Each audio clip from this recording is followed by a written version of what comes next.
पुण्यश्लोक अहिल्यादेवी होळकर शेतकरी कर्जमाफी योजना मी आज जाहीर करत आहे। जे शेतकरी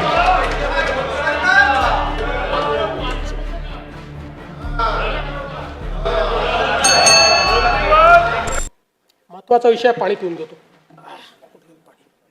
पाणी कुठे ठेवलं माझं?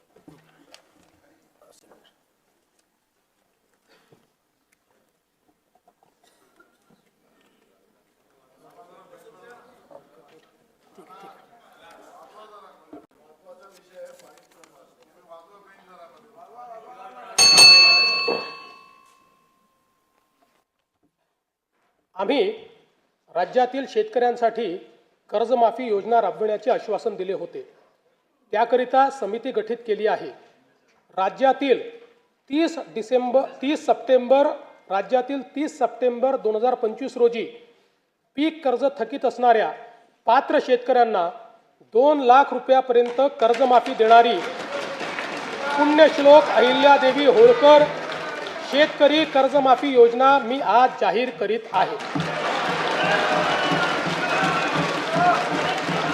नानाभाऊ, राज्यातील नानाभाऊंना ऐकायचं एक मिनिट। राज्यातील 30 सप्टेंबर 2025 रोजी पीक कर्ज थकीत असणाऱ्या पात्र शेतकऱ्यांना 2 लाख रुपयापर्यंत कर्जमाफी देणारी पुण्यश्लोक अहिल्यादेवी होळकर शेतकरी कर्जमाफी योजना मी आज जाहीर करत आहे।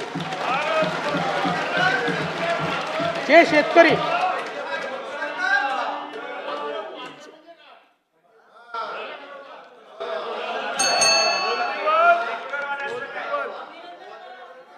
तुम्ही पण जाहीर केले तर पात्रच म्हटलं होतं, पात्रच म्हणावं लागतं, अपात्रांना देता येत नाही।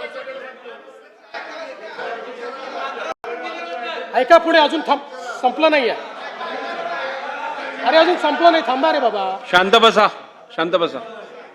जे शेतकरी कर्ज घेऊन नियमित परतफेड करतात अशा शेतकऱ्यांना प्रोत्साहन देण्याच्या हेतूने नियमित कर्ज परतफेड केलेली असल्यास अशा पात्र शेतकऱ्यांना 50,000 रुपयापर्यंत प्रोत्साहनपर लाभ देण्यात येईल। कर्जमाफी तसेच प्रोत्साहनपर लाभ देण्याबरोबर कोकणाला हे जास्त महत्त्वाचं आहे, कारण कोकणातले लोक सगळे कर्ज परत करतात। कर्जमाफी तसेच प्रोत्साहनपर लाभ देण्याबरोबरच राज्यातील बँकिंग यंत्रणा सक्षम असावी यासाठी समितीच्या शिफारसीतील निकषानुसार निर्णय घेण्यात येईल।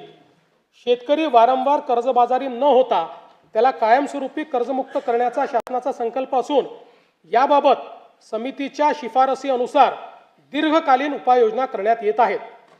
अनुसूचित जाती घटकांच्या सर्वांगीण विकासासाठी राजश्री शाहू महाराज शिष्यवृत्ती योजना, विद्यार्थी वसतिगृहे, भारतरत्न डॉक्टर बाबासाहेब आंबेडकर कृषी स्वावलंबन योजना, लोक साहित्यरत्न लोकशाहीर अण्णाभाऊ साठे नागरी वस्ती सुधार योजना इत्यादी योजना राबविण्यात येत आहेत।